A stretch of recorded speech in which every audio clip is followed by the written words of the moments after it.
How's it going, ladies and gentlemen? And welcome to a brand new episode of Strictly Nintendo, where we're going to be taking a look at Donkey Kong Country Tropical Freeze.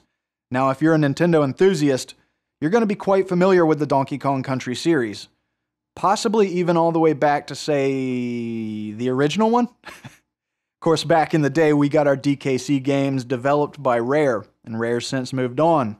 And while I respect them for what they're capable of, I honestly believe that it worked out in our favor because now we get our DKC games developed by Retro.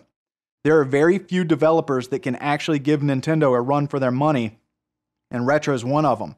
Not only can Retro give Nintendo a run for their money, in some cases they can actually exceed the quality that we come to know and love from Nintendo. Case in point, Retro's DK model from Tropical Freeze compared to Nintendo's DK model from Mario Kart 8. Clearly, Retro took that model to a whole new level.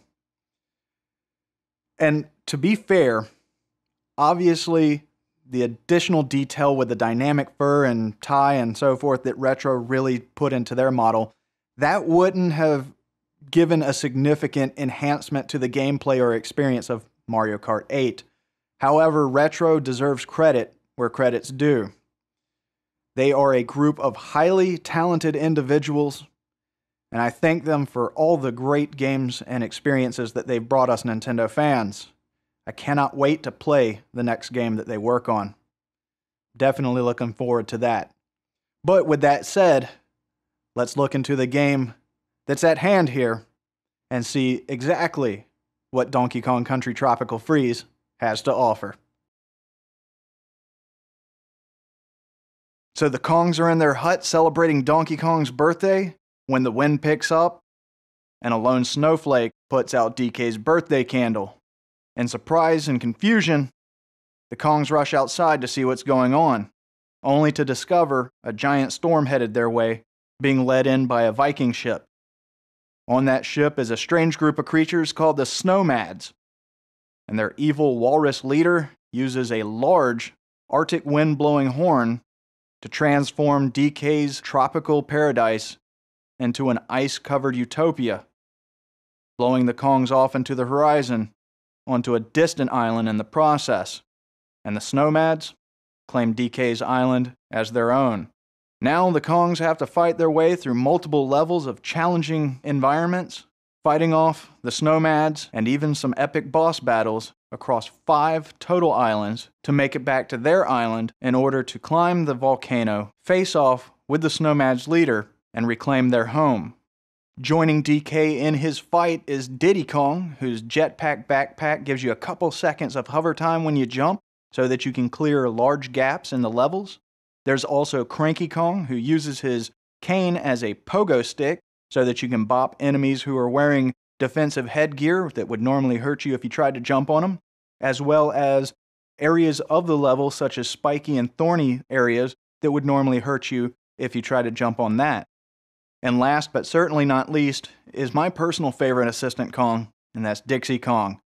She can whip her ponytail around like a helicopter, not only to give you a couple extra seconds of hover time to clear large gaps, but it will also give you a slight extra boost upwards so that you can collect high up items as well as get the drop on flying enemies. Her hair can also twirl around just like the prop of a boat, so when you're fighting a strong current underwater, you definitely have an edge, whether you're just trying to make it through the level or whether you're trying to get to a secret area of the level. Now in single player mode, you control Donkey Kong while your assistant Kong rides on your back, allowing you to take advantage of their special ability as you fight your way through the level. In 2-player mode, the first player plays as Donkey Kong, and the second player gets to choose between Diddy, Dixie, and Cranky, where you can play independently of each other, or the second player can hop on your back, bringing a new twist to co-op playing. And you get to choose how to interact with your game by playing with either the gamepad, the Pro Controller, or the Wii Remote and Nunchuck. Now outside of off-TV play, Tropical Freeze doesn't take advantage of the second screen touchscreen aspects of the gamepad. In fact, there's nothing displayed on it during gameplay, and for this reason, I personally prefer the Pro Controller. Now the controls are very tight, polished, and responsive, and that's key because this game really pushes the envelope on platforming and really puts your skills to the test. In a fun way, but it's definitely very challenging. You have some basic mechanics. You walk, you jump, you climb up things, you swing from vines, zip line down zip line vines, jump on enemies, you barrel roll through enemies, pick items up and throw them, duck under obstacles. Of course, there's the minecart levels where you jump over and duck under obstacles. The minecart levels, Tropical Freeze has the most fun minecart levels I've ever played in a Donkey Kong Country game. And then there's the rocket barrel where it really puts to the test your timing ability. It's amazing how, even though there's not like this expansive amount of movements that you do, there's a lot to experience, and, it really accomplishes a lot. Oh, and of course, you get Rambi. Yeah, Rambi's back, which is always fun. You can just drive right through some bad guys with him. Who doesn't love that guy? Now, as you progress through the game, you're going to come across Funky Kong. He has a store on every island where you can buy various items to assist you throughout the game. You can get different balloons with different attributes, shields, you can get hearts, assistant Kong barrels, you can even get tips on puzzle pieces from his pet parrot, and there's a little gumball machine where you can get collectible figurines that you view from your extras menu. The drawing of those is completely random, so you're probably going to spend a lot of money if you want to collect them all, and you have to unlock them as you progress through the game. But there's one specific item that I want you to take note of, and it's a little bottle filled with golden banana juice. You're probably going to want to stock up on a lot of that. Trust me. Now, at the beginning of every level, you can go into your inventory select menu and choose up to 3 items to take with you to assist you throughout that level. If you don't remember this, you are most definitely going to remember it when you find yourself shaking your fist to the sky and yelling at the top of your lungs one name, and that is Fugu!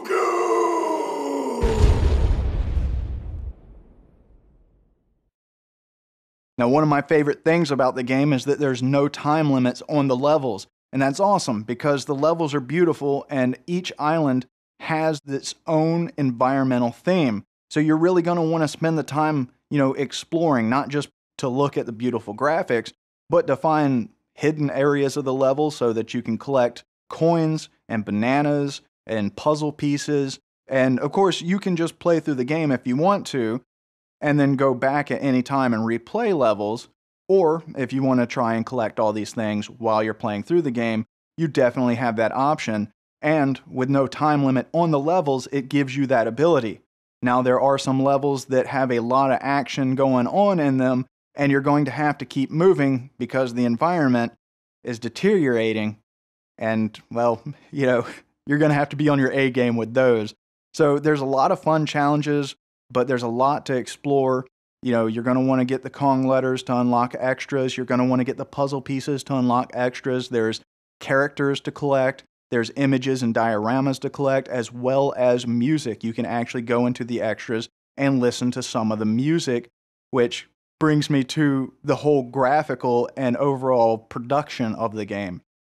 The levels are absolutely beautiful. The graphics in general, the models, everything is gorgeous. Very detailed, very polished, smooth, a lot of depth, a lot of dimension to everything, and the colors are gorgeous.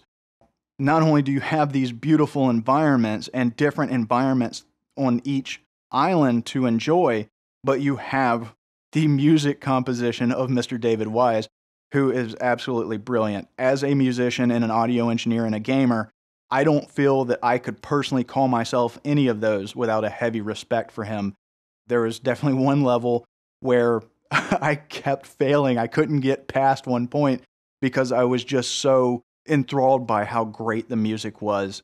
And, David Wise just did a phenomenal job at adding more dimension and more life to the game. And there's actually a level on one of the islands where the trees, the environment's actually dancing and moving, and it's perfectly timed with the music, and it just creates this really fun and playful environment, and this really just adds more enjoyment to the game.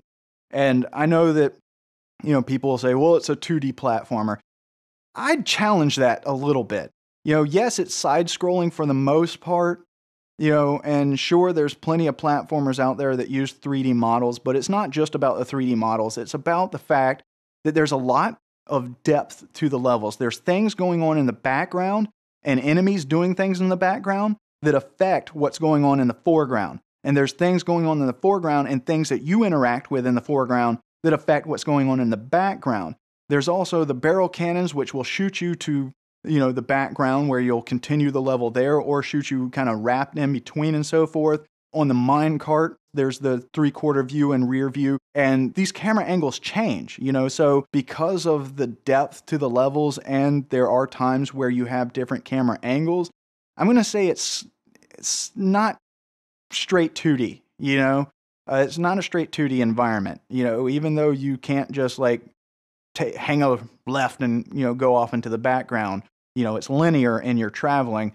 It's a little more than 2D in my opinion. And I hope that that's a precursor to the next Donkey Kong Country game. And I hope that the next installment actually is full 3D. It's just a blast and it's fun to play on your own or to, play with friends or family members.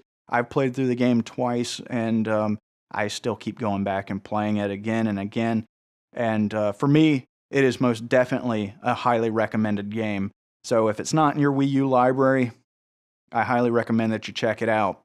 And that will do it for this episode of Strictly Nintendo. I hope that I've given you a lot of great information to decide whether Donkey Kong Country Tropical Freeze is the right investment for you. Don't forget to leave a like, comment, and subscribe if you haven't already. And I hope to see you in the next episode. Take care.